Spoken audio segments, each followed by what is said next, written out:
ನಮಸ್ಕಾರ ಗೆಳೆಯರೇ, ಈ ವಿಡಿಯೋದಲ್ಲಿ ಪ್ರಪಂಚದ ಕೆಲವು ವಿಚಿತ್ರವಾದ ಮತ್ತು ಸುಂದರವಾದ ಪ್ರಾಣಿಗಳ ಬಗ್ಗೆ ತಿಳಿದುಕೊಳ್ಳೋಣ. ವಿಡಿಯೋ ತುಂಬ ರೋಮಾಂಚಕವಾಗಿರುತ್ತದೆ, ಕೊನೆವರೆಗೂ ನೋಡಿ.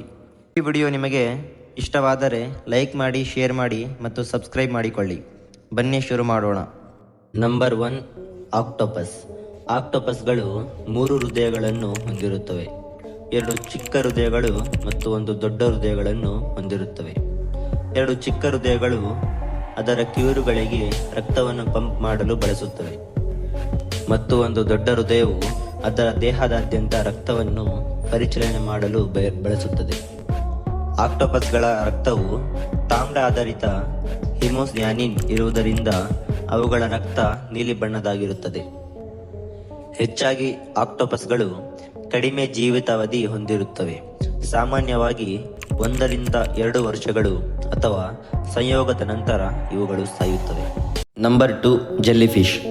ಇದನ್ನು ಅಮರ ಜೆಲ್ಲಿಫಿಶ್ ಅಂದರೆ ಎಂದು ಸಾಯದ ಮೀನು ಎಂದು ಕರೆಯಬಹುದು. ಏಕೆಂದರೆ ಜೆಲ್ಲಿಫಿಶ್ಗಳು ಟರ್ರಿಟೋಪ್ಸಿಸ್ ಡ್ರೋಹ್ನಿ ಒಂದು ವಿಶಿಷ್ಟ ಪ್ರಭೇದವಾಗಿದ್ದು, ಅದು ತನ್ನ ಜೀವನ ಚಕ್ರವನ್ನು ಹಿಮ್ಮುಖಗೊಳಿಸಬಹುದು. ಈ ಜೆಲ್ಲಿಫಿಶ್ಗಳಿಗೆ ವಯಸ್ಸಾದಾಗ ತನ್ನ ಜೀವನವನ್ನು ಚಿಕ್ಕದಿದ್ದಾಗಿ ಮರಳಿ ಪಡೆಯಬಹುದು, ಆದರೆ ಪರಭಕ್ಷಗಳಿಂದ ಅಥವಾ ರೋಗಗಳಿಂದ ಸಾಯಬಹುದು. ಈ ಜೆಲ್ಲಿಫಿಶ್ಗಳಿಗೆ ಮೆದುಳು, ಹೃದಯ ಅಥವಾ ಶ್ವಾಸಕೋಶಗಳಿಲ್ಲ, ಆದರೆ ಅವು ತಮ್ಮ ಪರಿಸರವನ್ನು ಗ್ರಹಿಸಲು ನರಜಾಲವನ್ನು ಬಳಸುತ್ತವೆ. Number 3, kangaroo. ಕಂಗಾರುಗಳು ಸಾಮಾನ್ಯವಾಗಿ ಮುಂದಕ್ಕೆ ನಡೆಯುತ್ತದೆ. ಇವುಗಳಿಗೆ ಹಿಂದಕ್ಕೆ ನಡೆಯಲಾಗುವುದಿಲ್ಲ, ಏಕೆಂದರೆ ಅದರ ಬಾಲ ಮತ್ತು ಮುಂದಕ್ಕೆ ಹಾರಲು ಹೊಂದಿಕೊಂಡ ಕಾಲುಗಳು ಅವುಗಳ ಅಂಗರಚನಾ ಶಾಸ್ತ್ರವು ಹಿಂದಕ್ಕೆ ಚಲಿಸುವುದನ್ನು ಅಸಾಧ್ಯವಾಗಿಸುತ್ತದೆ.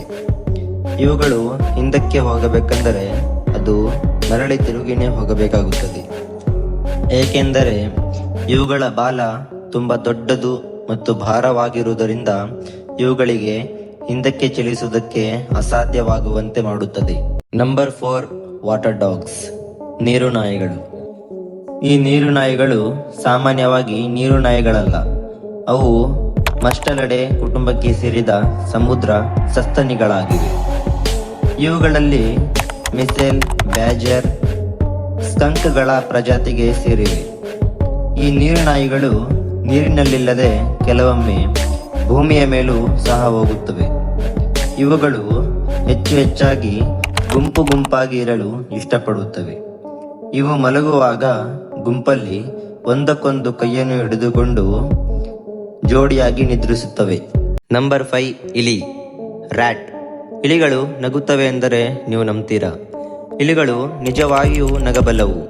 ವಿಶೇಷವಾಗಿ ಅವುಗಳ ಹೊಟ್ಟೆ ಅಥವಾ ಬೆನ್ನಿನ ಮೇಲೆ ಕಚ್ಚಗುಳಿ ಇಟ್ಟಾಗ ಇದು ನಗುತ್ತವೆ. ಇವು ಅಲ್ಟ್ರಾಸಾನಿಕ್ ಎಂಬ ನಗು ಹೊಂದಿದ್ದು ಮನುಷ್ಯರಿಗೆ ಕೇಳಿಸುವಷ್ಟು ಜೋರಾಗಿ ನಗಬಹುದು. ಇದು ಚಿಲಿಪಿಲಿ ಶಬ್ದಗಳನ್ನು ಹೊರಸೂಸುವ ಮೂಲಕ ನಗುತ್ತವೆ. ಬರ್ಗಾಸ್ ಪೆಟ್ಕೇರ್ ಪ್ರಕಾರ ಆಟ ಆಡುವಾಗ ಮತ್ತು ಕಚ್ಚಗುಳಿ ಇಟ್ಟಾಗ ನಗುತ್ತವೆ ಎಂದು ನರವಿಜ್ಞಾನಿ ಜಾಕ್ ಪ್ಯಾಂಕ್ಸೆಪ್ ಕಂಡುಹಿಡಿದಿದ್ದಾರೆ. ನಂಬರ್ 6, ಒಕಾಪಿ. ಸಾಮಾನ್ಯವಾಗಿ ಒಕಾಪಿಗಳು ನೋಡೋಕೆ ಜಿರಾಫೆಯ ಥರ ಕಾಣುತ್ತದೆ. ಇದನ್ನು ಅರಣ್ಯ ಜಿರಾಫೆ, ಕಾಂಗೋಲೀಸ್ ಜಿರಾಫೆ ಮತ್ತು ಜೀಬ್ರಾ ಜಿರಾಫೆ ಎಂದು ಕರೆಯುತ್ತಾರೆ.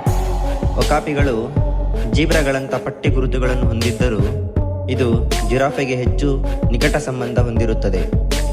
ಇವುಗಳ ಎತ್ತರ ಸುಮಾರು 2.5 ಮೀಟರ್ ಅಂದರೆ 8 ಅಡಿ ಮತ್ತು 2 ಇಂಚುಗಳಷ್ಟು ಇರುತ್ತದೆ. ಇದರ ತೂಕವು ಸಾಮಾನ್ಯವಾಗಿ 200 ರಿಂದ 350 kgವರೆಗೂ ಇರುತ್ತದೆ, ಅಂದರೆ 440 ರಿಂದ 770 ಪೌಂಡ್ಗಳವರೆಗೂ ಇರುತ್ತದೆ. ಇದು ಹೆಚ್ಚಾಗಿ ಮಧ್ಯ ಆಫ್ರಿಕಾದಲ್ಲಿ ಕಂಡುಬಂದಿದೆ. Number 7, red panda. ಕೆಂಪು ಪಾಂಡಗಳು ಪಾಂಡಗಳ ಜಾತಿಯಲ್ಲಿ ಮೊದಲನೇ ಜಾತಿಯ ಪಾಂಡಗಳು. ಇವು ನೋಡೋಕೆ ಬೆಕ್ಕುಗಳಂತೆ ಮತ್ತು ಕರಡಿಗಳಂತೆ ಕಾಣುತ್ತದೆ. ಇವು ಕೌಶಲ್ಯಪೂರ್ಣ ಮತ್ತು ಚಮತ್ಕಾರಿ ಪ್ರಾಣಿಗಳೆಂದು ಹೆಸರುವಾಸಿಯಾಗಿದೆ. ಇವು ಹೆಚ್ಚಾಗಿ ಮರಗಳ ಮೇಲೆ ಇರುತ್ತವೆ. ಇದು 2 ರಿಂದ 3 ಅಡಿ ಅಂದರೆ 60 ರಿಂದ 90 ಸೆಂಟಿಮೀಟರ್ಗಳವರೆಗೂ ಎತ್ತರವಾಗಿರುತ್ತದೆ ಮತ್ತು ಸುಮಾರು 113 kgವರೆಗೂ ತೂಕವಿರುತ್ತದೆ. ಇವು ಹಣ್ಣುಗಳು, ಬೀಜಗಳು ಮತ್ತು ಸಣ್ಣ ಪಕ್ಷಿಗಳನ್ನು ತಿನ್ನುತ್ತದೆ ಮತ್ತು 90% ಬಿದಿರುಗಳನ್ನು ತಿನ್ನುತ್ತದೆ. ಈ ಪಾಂಡಗಳು ತಿನ್ನುವುದರಲ್ಲಿ ಮತ್ತು ಮಲಗುವುದರಲ್ಲಿ ಹೆಚ್ಚು ಸಮಯ ಕಳೆಯುತ್ತವೆ. ಇವತ್ತಿಗೆ ಇಷ್ಟೇ. ಇನ್ನು ಹೆಚ್ಚಿನ ವಿಡಿಯೋಗಳಿಂದ ನಿಮ್ಮ ಮುಂದೆ ಬರುತ್ತೇನೆ. ಧನ್ಯವಾದಗಳು.